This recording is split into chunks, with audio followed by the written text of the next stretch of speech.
Explore the grim underbelly of football with a look at 12 horrifying fouls that rock the sport to its core. Are the 20 most horrific fouls in football history. Join us as we delve into the dangerous tackles and contentious plays that left spectators and athletes alike in disbelief. Number 12.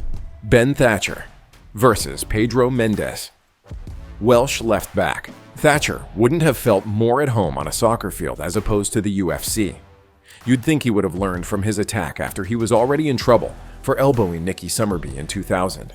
But no, he launched a similar raid against Portsmouth in 2006 when playing for Manchester City. Thatcher charged in and elbowed the Portuguese player in the face, knocking him out and sending him flying into the advertising boards as Portsmouth's Mendes ran to get to the ball. Mendes experienced a seizure and required oxygen at the pitch side. Thankfully, he made a full recovery. Thatcher was first only charged for his violence.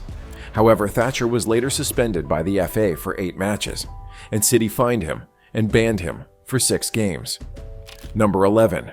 Thomas Muller foul in the Champions League. That was the final game of the 2018 Champions League group stage. Bayern Munich and Ajax battled, and each squad scored 1 goal.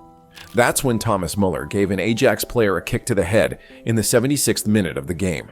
He was attempting to reach a long ball and was flying through the air with his legs, but he failed to notice the Ajax player who was chasing the ball. With his shoes, Thomas Muller gives the Ajax player a straight blow to the head. Fortunately, the Ajax player was able to resume playing despite getting treatment on the field due to a head injury. Because of his tackle, Thomas Muller was substituted off the field. Number 10. Axel Witsel versus Marcin Wasilewski. Throughout his career, Witsel has been remembered as a creative midfield player, rather than for his terrifying challenges that caused opponents great pain. However, that was the case in 2009. Anderlecht faced Witsel's Standard Liège on that tragic day. The Belgian player attempted to outpace Wasilewski to the prize while the ball was loose. Rather, Witsel made a grave error of judgment and dropped his weight on the Polish defender's extended leg, instantly snapping it. As the Anderlecht players and coaches exploded in rage, it was only fitting that the referee sent Witsel off, following an appeal. Number 9. Martin Taylor versus Eduardo. Birmingham City played against Arsenal in the English Premier League. Then Eduardo of Arsenal suffered a broken shin and fibula as a result of a vicious foul committed by Martin Taylor. Even on TV, there were no replays since the entire incident was so unsettling. Taylor received a 3-game suspension. After a protracted injury layoff, Eduardo returned, but he was never the same. 2 years later, for Arsenal once more in the Premier League, the same thing occurred. Aaron Ramsey got tackled by Ryan Shawcross, a Stoke City player. Shawcross was given a 3-game suspension after receiving a red card. Arsène Wenger, the coach of Arsenal, and the players were outraged. The 19-year-old Ramsey was trying to make a name for himself in the football world, and many were afraid that his career may already be over. Luckily, he was able to discover his route back despite his terrible injury. Number 8. Harold Schumacher versus Battiston. In the 1982 World Cup, Germany and France had qualified. It was a brutal fight. Harold Schumacher, the German goalkeeper, lunged in the direction of Battiston as the Frenchman attempted the shot and missed. Leaping into the air, Schumacher twisted his body and hit Battiston. Schumacher's hip collided with the Frenchman's face during the process. Battiston committed one of the worst fouls ever, breaking multiple teeth and injuring his spine. The situation is amusing because no card was presented. In this game, not a single yellow card was given. Italy prevailed in the final, although Germany won the semifinal. Yes, that could be called karma. Number 7. Benjamin Massing versus Claudio Caniggia. The Cameroonian squad shocked everyone in the 1990 World Cup in Italy by defeating the defending champions, Argentina, 1-0 in the first round. Claudio Caniggia launched a counterattack shortly before the game ended, forcing Benjamin Massing to tackle him to prevent him from scoring. Benjamin Massing's shoes were ripped off in the process due to the strength of the tackle. Massing received a red card as well. This was regarded as one of the worst tackles to ever happen at the World Cup. Number 6. Nigel de Jong's foul in the 2010 World Cup. The Netherlands was competing against Spain in the 2010 World Cup, which was hosted in South Africa. As the game entered its 28th minute, it was still tied 0-0. Then it was Nigel de Jong who fouled Xabi Alonso. He received a kung fu kick to the chest from Nigel de Jong. The referee's decision to just issue a yellow card for that tackle infuriated the Spanish players. Number 5. Norbert Siegmann versus Ewald Lien. Werder Bremen faced Arminia Bielefeld in 1981. Ewald Lien attempted to outshine Norbert Siegmann with a dribble. Next, Ewald Lien got tackled by Norbert Siegmann, resulting in an injury. Werder Bremen's linen thigh was sliced open by Norbert Siegmann's studs, exposing his femur and muscles in a 25 centimeters, 10 in deep wound.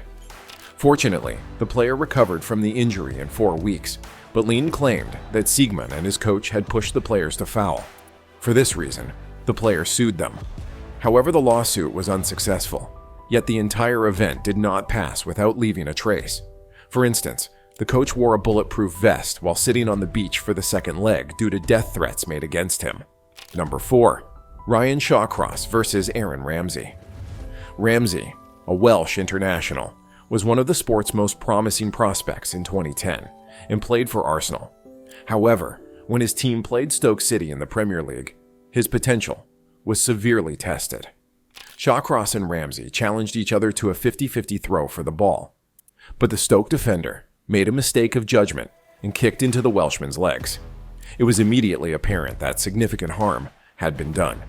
The players in both sets appeared shaken by what had happened. Shawcross was given a harsh red card, and he cried as he left the field. Both Ramsey's tibia and fibula were broken. It wasn't until 2013 that he was fully reintegrated into the Arsenal first squad, following a few loan stints to improve his match fitness. Number 3. Andoni Goicoechea versus Diego Maradona. One way to counter the world's greatest players is to terrify them. Typically, this would be trash talking or tugging at shirts. When Athletic Bilbao's center back, Goicoechea, faced a Barcelona team led by Maradona in 1983, he went all out. Goicoechea snuck in from behind as soon as the Argentine had control of the ball, shattering Maradona's ankle. The Spanish media attacked this tackle, which amounted to an assault. Goicoechea was given the nickname the Butcher of Bilbao and received a 10-game suspension. When Maradona engaged in combat with Bilbao and Goicoechea in the Copa del Rey finale in 1984, the rivalry between the teams flared up once more, and his teammates joined in, starting a major brawl. Number 2. Paul Gascoigne versus Gary Charles. During a 1991 game, the talented midfielder was involved in a crazy tackle that would change his career. Charles hobbled away from the FA Cup final after the Tottenham player's knee ligaments were ruptured by the lunge. Even though the punishment should have been a harsh red, nothing was done to everyone's surprise. Number 1. Roy Keane versus Alf-Inge Haaland. Manchester United met Leeds in September of 1997. The father of Erling Haaland, Alf-Inge Haaland, and Roy Keane had multiple disputes during the game. 5 minutes before the game's end, Keane attempted to trip Haaland, but hurt himself in the process. Then Haaland hurried to confront Roy Keane, shouting, "Stop faking an injury." Keane, though, didn't pretend. He had to miss a significant amount of time due to a knee injury. When the two met again 3.5 years later, Alf-Inge Haaland was now a player for Manchester City. The opponent of Manchester United and Keane had one goal in mind: to take revenge on Haaland.